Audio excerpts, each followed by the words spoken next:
Professor Rob Lue is one of the foremost academics of our time. As the co-founder of LabXchange, HarvardX and edX, he has created tools that are being used by tens of millions of people worldwide.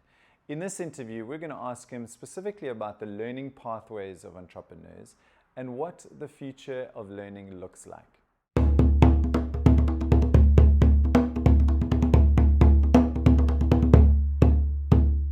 Prof. Lue, I'm very, very excited to have you on the channel. And first of all, I was so thrilled with your presentation the other day. And thank you for giving up your time and your knowledge and sharing some of your journey. I mean, some of the stuff that you're sharing, I mean, the fact that you're the co-founder of edX, which my kids are using now because they have to.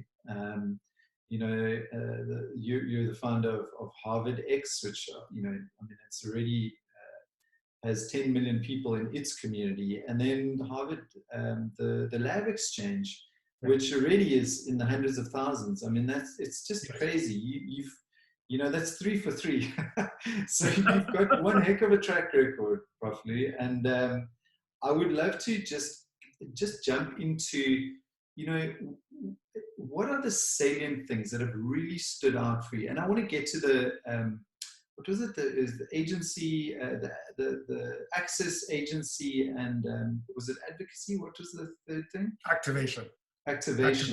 Yeah. I want to get to that in a short while, but I want to ask you the question: what really has stood out for you in this remarkable career trajectory of yours? Well, so I think part of it is that agency has been very important, and so one of the things that I learned over time is that sticking yourself in a single box is ultimately not the way to go.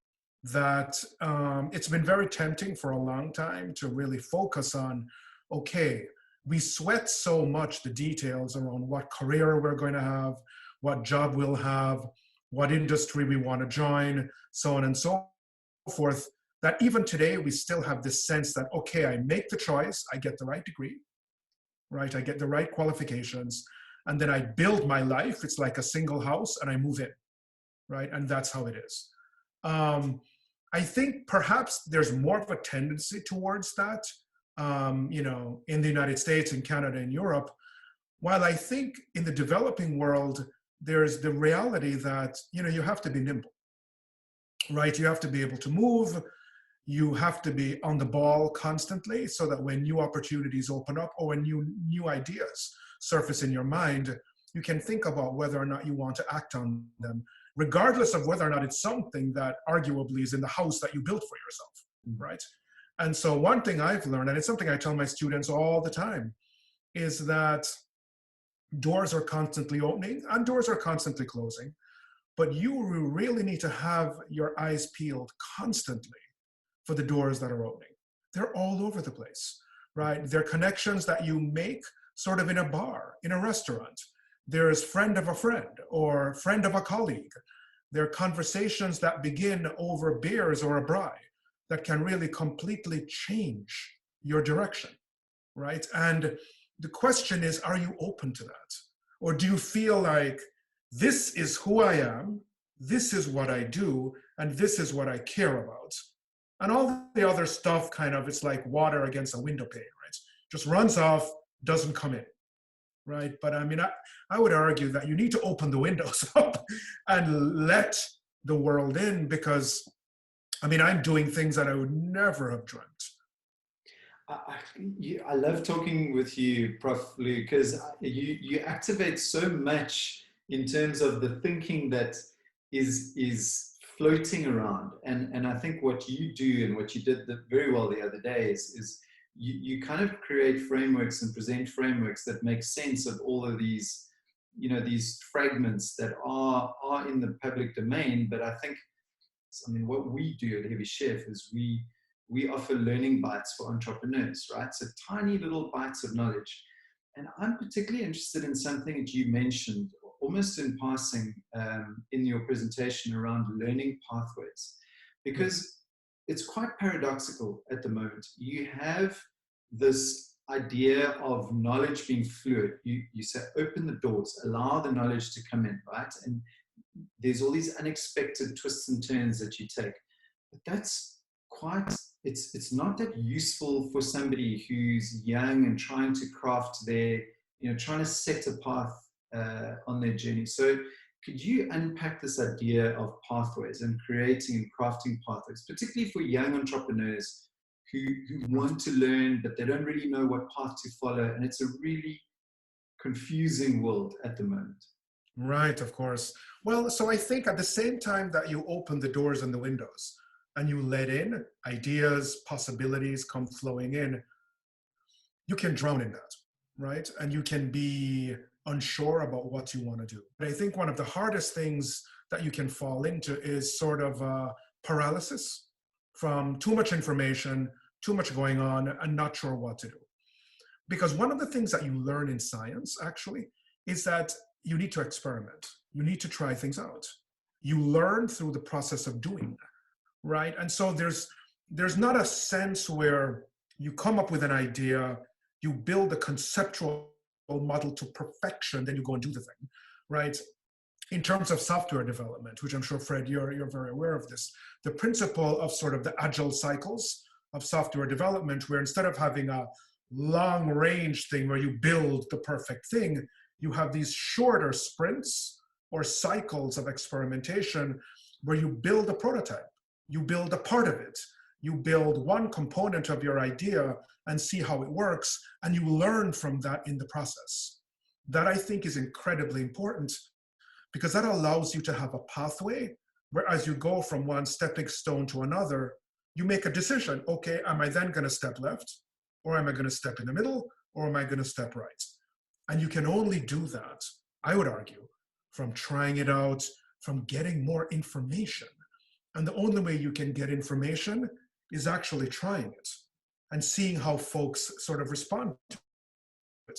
So in the academic world, in the entrepreneurial world, the principle of build it and they will come actually doesn't work, because you can build the most amazing thing and they won't come, because you don't really understand, A, how to reach the audience, but B, what the audience really wants or needs. You need to give it a try. So for example, when we built LabXchange, we spent 9 months with teachers from scores of schools and their students trying it out. And so believe me, I had a very crisp idea of exactly how LabXchange should work. And in the course of 9 months, we had to change it significantly because we realized, oh, well, that works for Rob, but that actually doesn't work for a high school teacher, right? Or that actually doesn't work for a college student at a 2-year college versus a 4-year college. So you need to kind of, unless you only want to reach people that are exactly like you, you really need to learn by trying, by test running. So we spent 9 months with like 4,000 user testers, really refining how the platform works. Yeah, you can't script out your perfect story. Your story needs to adjust. It's kind of like a series on TV. You can't binge watch your whole story. Yeah. It actually unfolds over time, right? Yeah, and don't binge your life. That's a beautiful analogy, by the way. Don't binge watch your life. Is there anything that you're aware of that is being in progress that maybe you're involved in, or that you have a line of sight on, in order to open up education and knowledge and information for disconnected entrepreneurs? If we can get tablets that are cheap enough for wide distribution, one thing I'm really interested in is, and a number of organizations and foundations are thinking about this, can we think about a structure where we load tablets with material, it's highly interactive, and we reload it a month, let's say. So one possibility is that if you don't have widespread access for individuals and families, can you create nodes of access at, hotspots, at community centers? I'm very interested in community centers. If you can create that, you could have a structure where if you can distribute the tablets, folks can work on the tablets for a month, They bring them back. We pull off the tablets their performance and their data of what they've done so we can grade it and give them feedback, and we reload it with new content. So to me, this is an interesting interim sort of possibility, especially where they're localized communities where access is particularly difficult. So that, I think, is a model of how we think about this kind of this intermittent downloading and uploading of both material to work on, but also what you've done as well. Yes, it's not ideal because it creates this sort of this fixed interval, but it is still a significant improvement over not having anything. With this sort of modality of learning, this modality of interacting with things, such that when the internet comes, they will be well equipped to take advantage of it. But I think there's no question. We need to solve the internet access problem, not just for learning, but quite frankly, if we don't solve the internet access problem, we are going to see a fracturing of the haves and have-nots like never before. I just wanted to ask you one last question from my side, Prof. Lue, in terms of you have this extraordinary position where you're working with all these remarkable people and you have these masses of people who are interacting with the work that you're doing.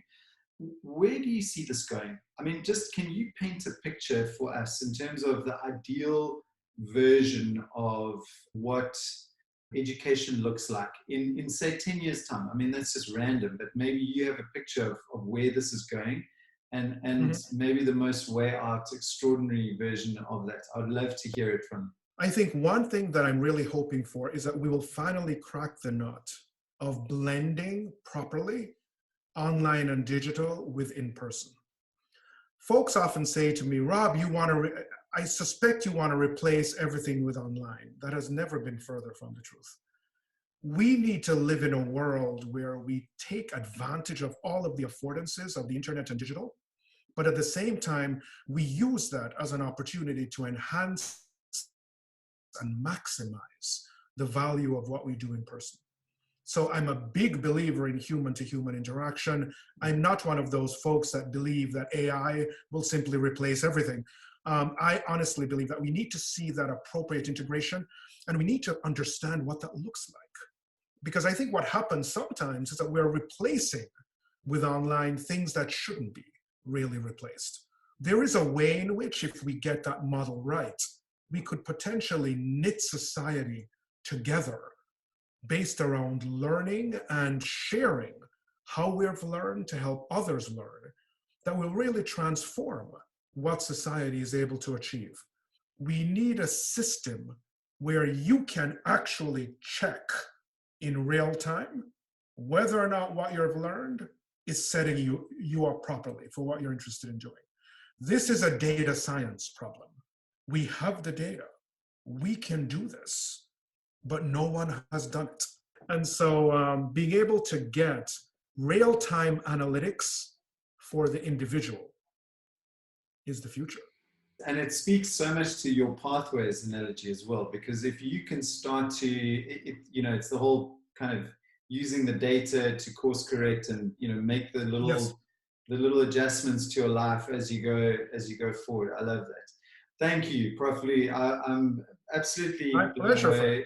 Always such a pleasure to speak with you, sir.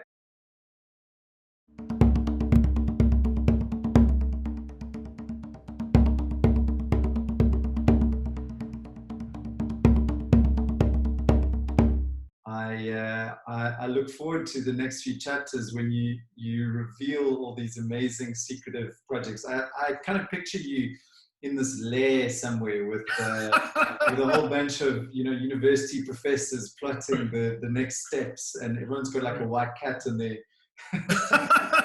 That's right. I could use a white cat right now.